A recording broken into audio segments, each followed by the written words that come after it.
Akun. Kdei.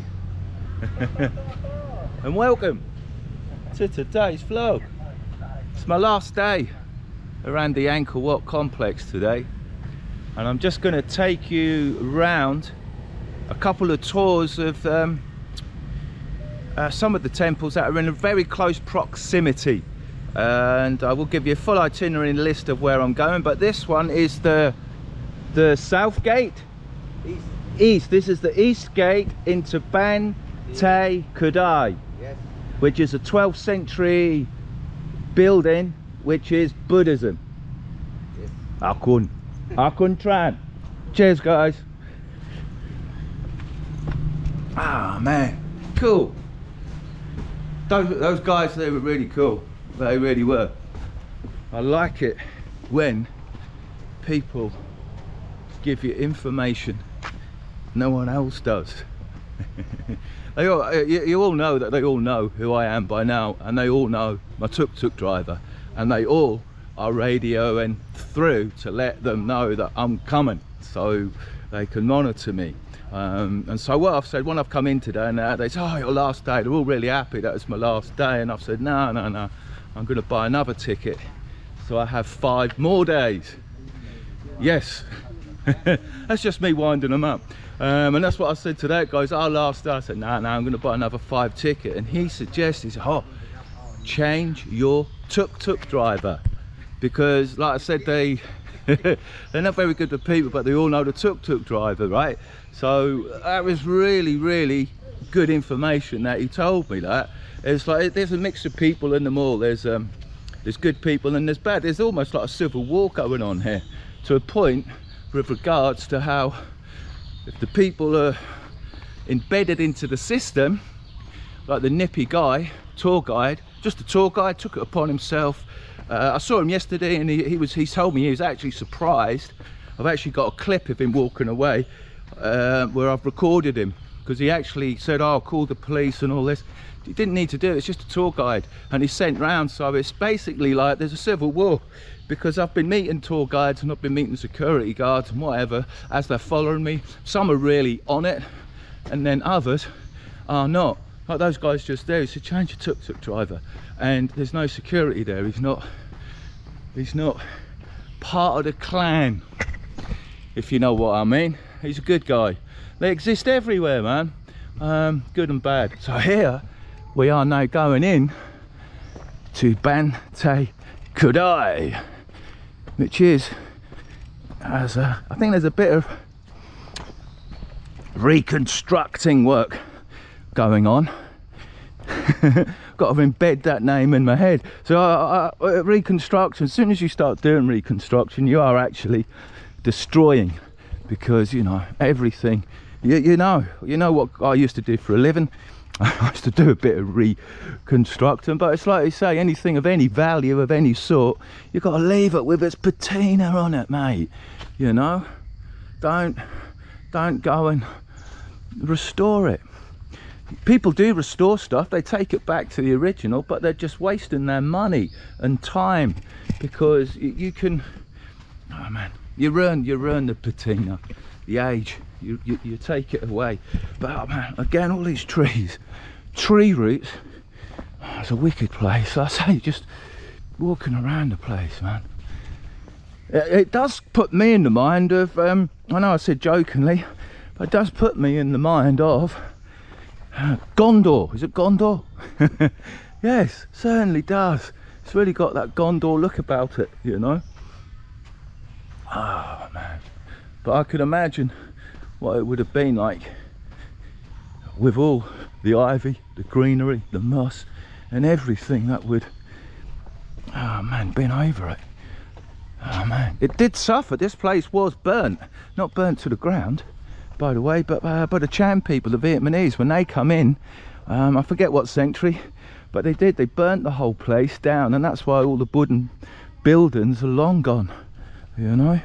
Which there was a huge city inside the moat and the perimeter wall of Angkor, but that's all clearly gone because it was burnt away, you know. But what beautiful, like little lakes. Oh man, here's just in this woods, very quiet area. I don't think there's many tourists here today, which is really good. So I'm having a bit of a somber day, walking about these smaller temples that are in close proximity, so you can visit them all perhaps within the morning. How are you, darling? You alright? You good? Bit nervous? Oh man. So, hang on. Let me enter the building once again. Oh man. So we see Buddha. So you can come in here. It's still here for worship, of course.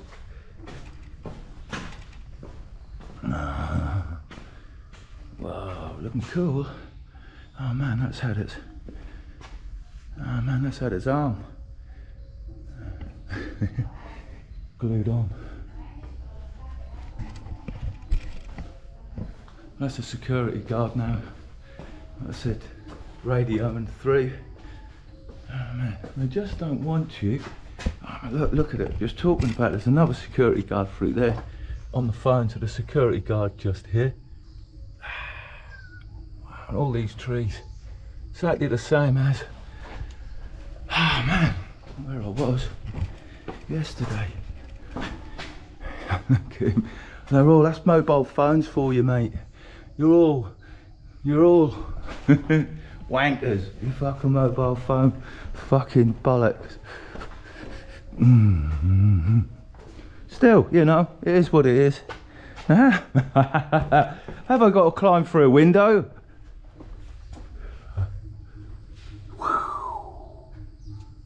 Oh, I think, give us a sec, I might have to just walk around. So you can, there's a little secret passage just behind Buddha there that you can walk through. Oh man, which is cool, just there. Just got to walk around the side of Buddha. Whoa! And the security guards will hide up because they do not want me to get them on film. And the reason why is because I will email pictures and videos to the authorities telling them how much of a hassle it's been for me as a tourist coming in here. Whoa, it's a funny old thing, man. Like I say, mobile technology, photographs, images and emailing directly to people that need to understand that tourists need to be kept. How are you, mate? Okay. You okay? Yeah, okay. Yeah, good, good, good.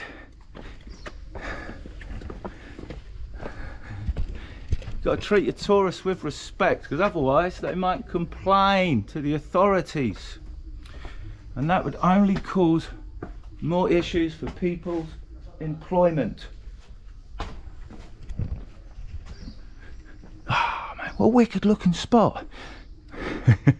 Now that crack, you see, right, what I want to show you is how well this place was built, because people believe that, you know, we don't have the technology to build like they built 900 years ago. Well, that's absolute rubbish. Of course we have the technology. Mate, we send people to the moon in spaceships, right? That's what kind of technology we have today, you know. It's like people were primitive back 900 years ago, but they had something about them what we haven't got today. And I will be making a vlog all about that, showing you and explaining some of the mysteries. Actually, most of them. Yes, I will. I will actually. I'll tell you what I'm going to do. I can't talk about the history of the place, but I can talk about stuff from a tour guide. Okay. Banteay, Kdei. Just waving at the security guard there. Okay, it says late 12th to early 13th century. It's a Buddhist temple in the style of Angkor Wat and Bayon. King patron is Javaraman the 7th, I believe. Where's my security guard gone? He's here. Poor old boy's got a crippled leg and he's being forced to follow me, man. Oh, that's bad news for him.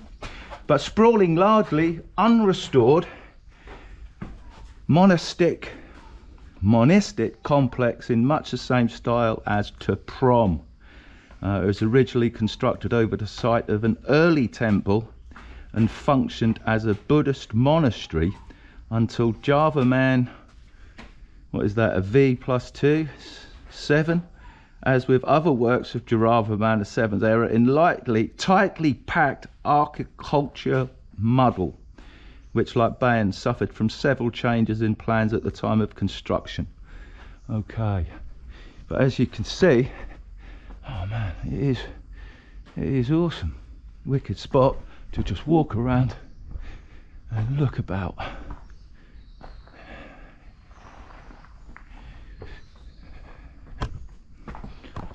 Wow.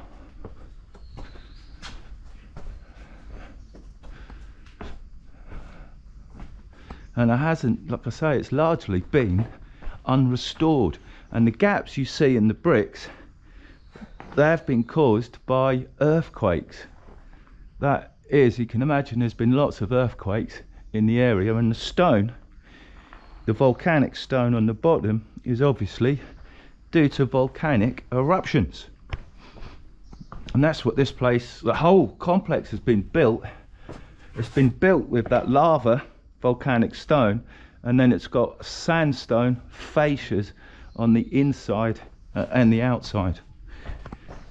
Oh man, which you can see in some parts where the sandstone's worn away. But that is a really good example of that carving, that busk.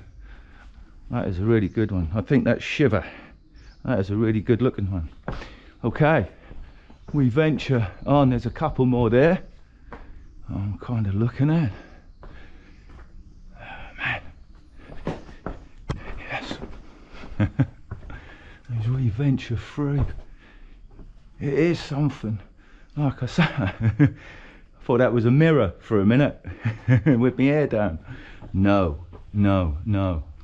And it does. I mean, if this don't look like Gondor, you know, Lord of the Rings, half expect Boromir, or I can't remember his name now, coming around here with his sword, or a few, what would you call them, trolls or goblins or elves. Oh man, it is just superb. I shan't climb over there. Okay, I'll give you a little bit more information from the book.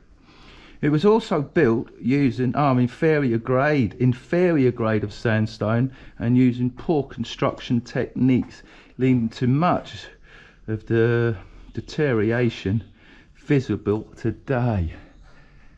Well, there isn't much deterioration. It's got these beautiful lichens all over it, which again tells you the air quality here has been really good, and it's rather well preserved. That's my opinion, based on what I'm seeing and looking at. And it just goes on and on and on. It's colossal, colossal. Now there's a different one of these.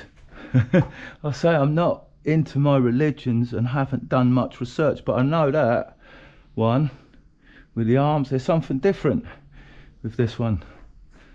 There are the odd one that is different.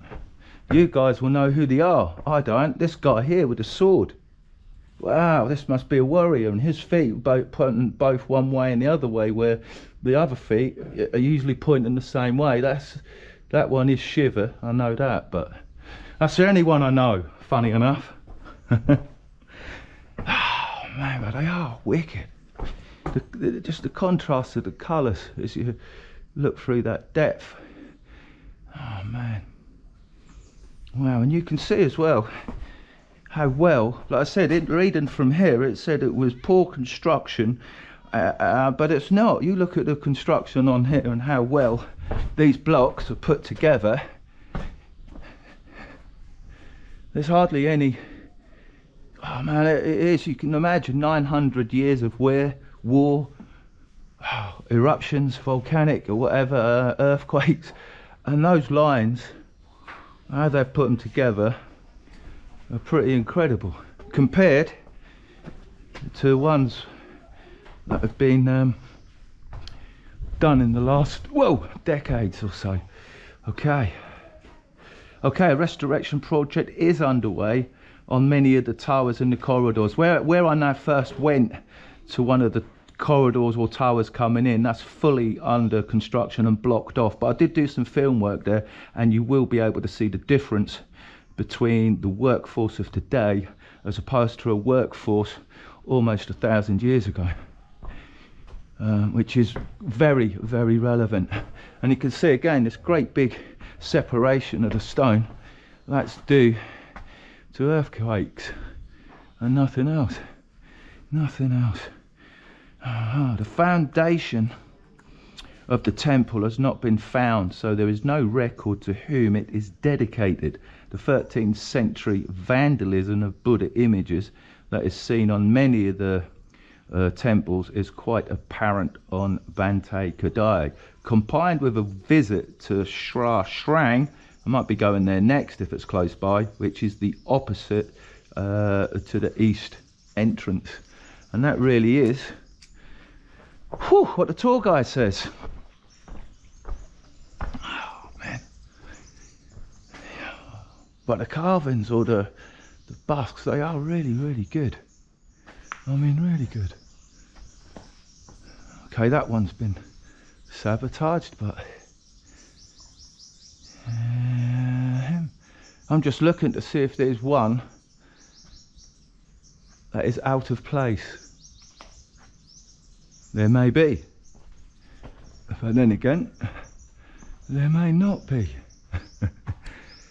Oh man, any aliens or dinosaurs in these inscriptions? No. Okay. Oh man.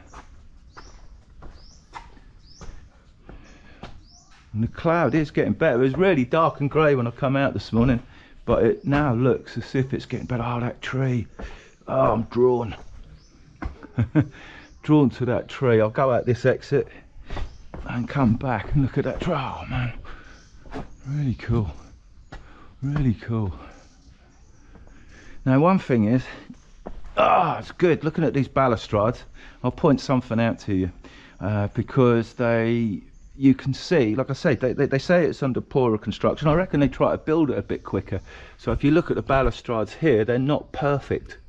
They're slightly out of form, and they're not 100% in form, which is good news. You can see how well the blocks are cut together, these joints, right? Which is a little bit special because they cannot do this today. I will tell you why they can't do that today, but it's a really good sign seeing the imperfections, because that clearly states that it was built by humans and not by gods in one day, as they say.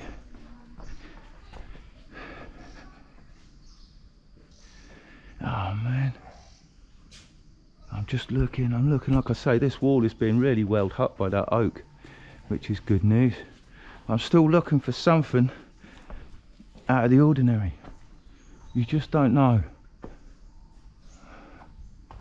Okay, moving through now. Yeah, as you can see here, they've been taken, the heads and the arms were cut off and the hands. Over 2,000 these items have been stolen and are slowly being bought back by the museum here, which is in town, and I think it's run by an English guy, but it is something.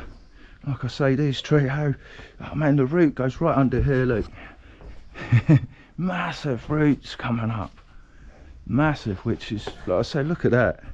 That is like it's a bit of a trip hazard, I know, but oh man, that tree, oh, there is graffiti there, oh man, of somewhat, but even the colours on the tree that have come out, that is some trunk. Wow. Oh, and these types of trees, by the way, are not indigenous to Cambodia. Not a lot of people know that. See, this temple is probably 700-800 years old. Them trees are about 600 years old. Is that right, darling?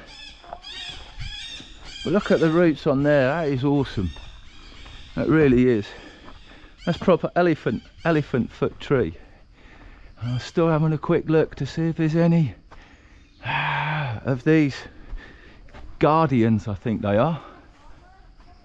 Oh man, no, I'm trying to see if there's one that's a little bit different to the rest. Oh man, speed this up a bit. I'll make it harder for the security to follow me when I walk fast. They won't be able to keep up. Not in this heat, no. I'll persecute them. Yes. Ah man, it's called revenge. Oh, I'm having fun on my last day, and I'm glad the sun is coming out, and I'm glad I brought my tour guide, and I'm glad I can actually make a vlog giving you guys some information that is legal, I believe. Not 100% sure. Like I say, it's a tour guide, not reading about the history or anything. I'm reading the tour guide, which should be written from the same tour guides that are coming here. And now I don't know if you can see right down there, that is the restoration work with a crane. That's using diesel fuel to lift the blocks to put it into place, and there's a few guys working there, and I did film the way that they were working so you can see the comparison of how I can't show you film of the guys working building this, but I'm sure you can get an impression of maybe 1,000 people working on this, you know, big gods behind them with cracking the whips, you know. And not only that, they were worshippers of these gods. So these temples, like I say, I will solve one mystery for you now. They were built by humans, but humans who had nothing but respect for the gods, perhaps worked really hard, as you would for a bowl of rice a day, with a gun on your back, you know, that kind of scenario. And that's probably why the place was built so perfectly, as opposed to how it's being built today by perhaps just 3 or 4 workers, one of them perhaps having a fag, the other one taking a piss, and all the rest of it, and not really wanting to be here. That to me is probably the crowning factor and proof that it was built by humans. Right. Okay, my last little bit of the Angkors. So you can see the weather's turned rainy, thunderstorm. We're gonna have lightning, but that's all really good because I've managed to ditch the security. They don't like the rain. As much as they hate the sun, they don't like the rain. And right over there, I don't know if you can see in the background amongst those trees, are the 12 towers of the king. And where I am stood right now, I'm right on top of the Leaper King's terrace and the wall of elephants, which is all literally here. And that is the king's palace right in front of me.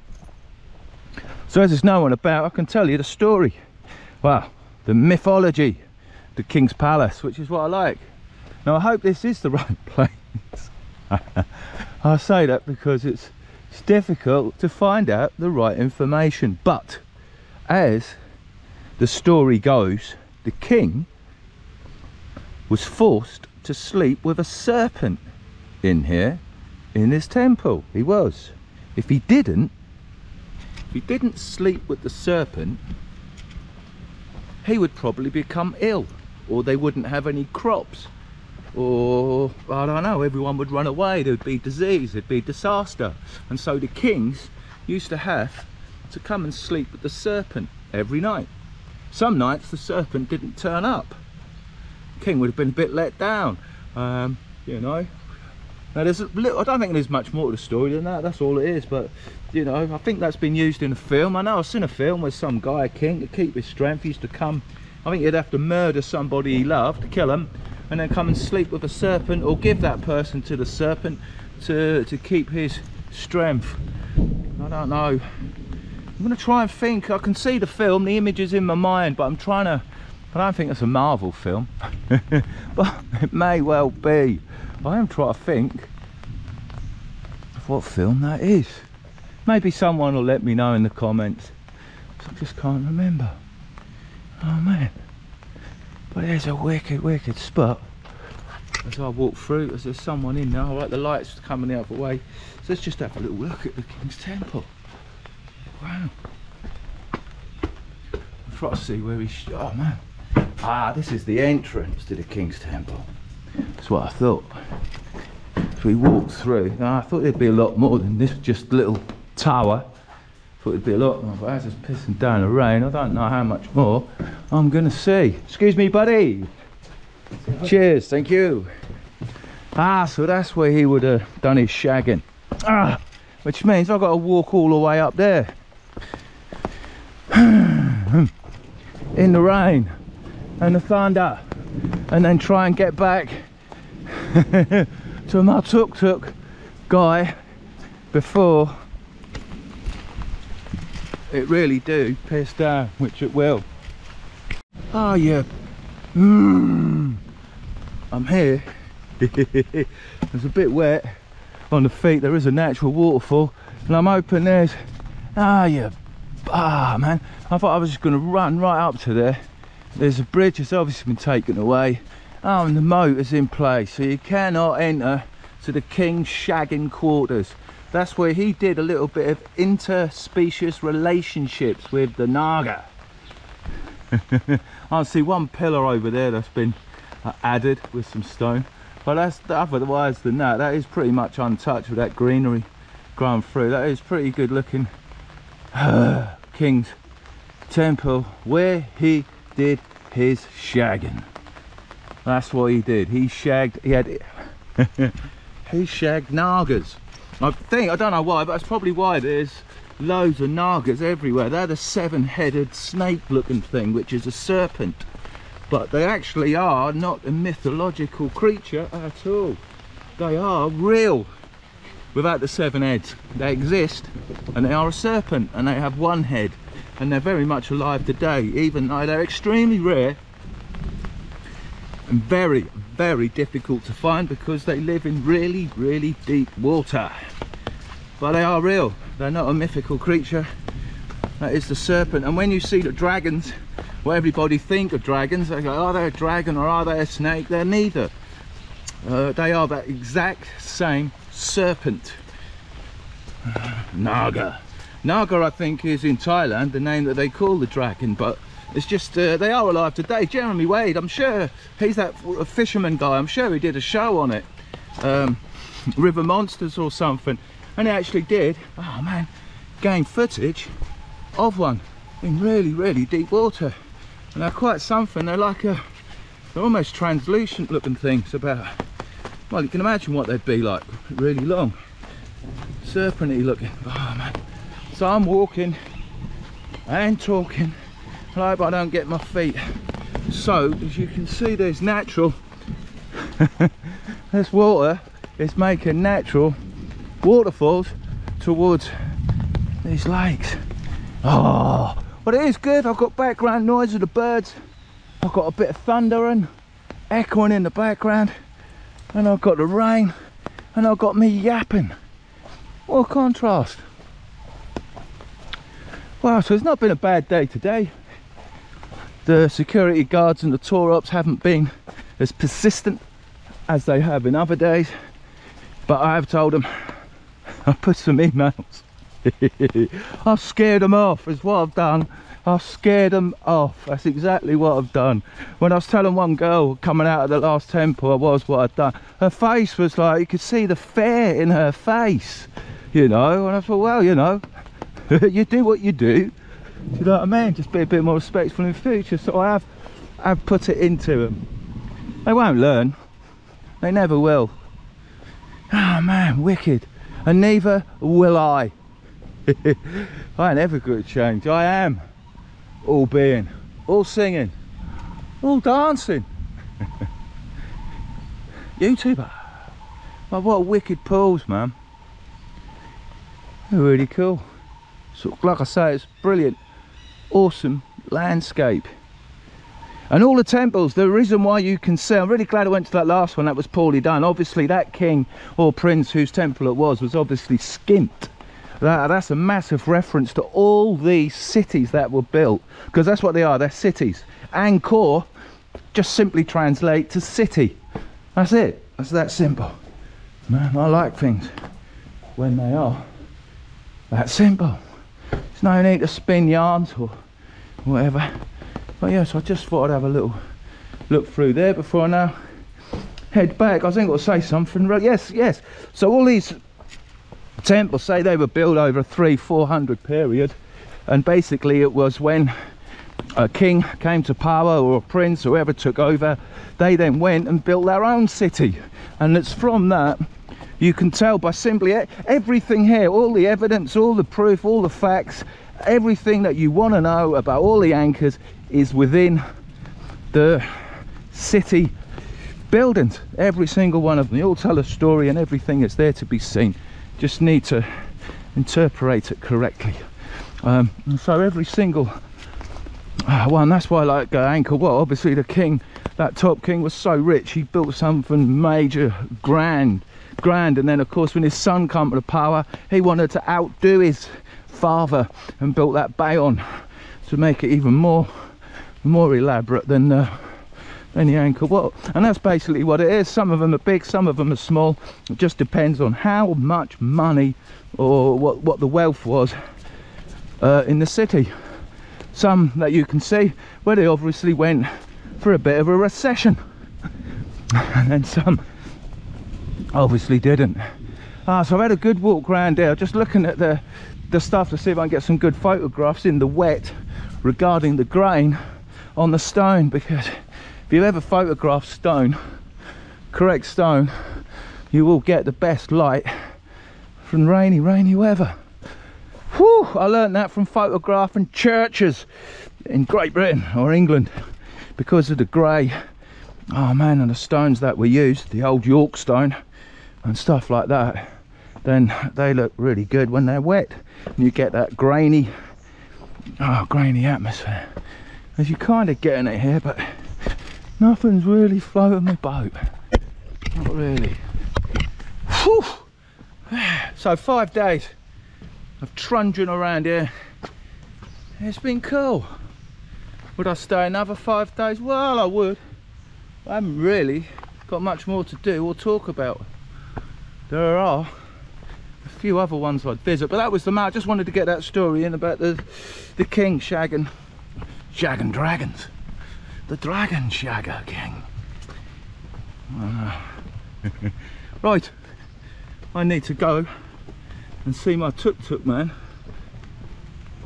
Whew, and then that's it, I'm going home. Happy ending coming up very shortly. Almost forgot, I've nearly eaten my dinner, drunk my beer, and I forgot. I was like having such a happy moment. Just there I almost forgot to do this little jump up. So I am today. I'm not going to show because I nearly caned it. But, oh man, I'm at my little favourite restaurant, and I am eating off this menu today. I'm having this one. Spaghetti, dried chilli with pork and basil. It's what I would call Thai. Italian and Thai food mixed together. You know what? It's really good. Look at that, that's proper thin cut tagliatelle, basil and pork.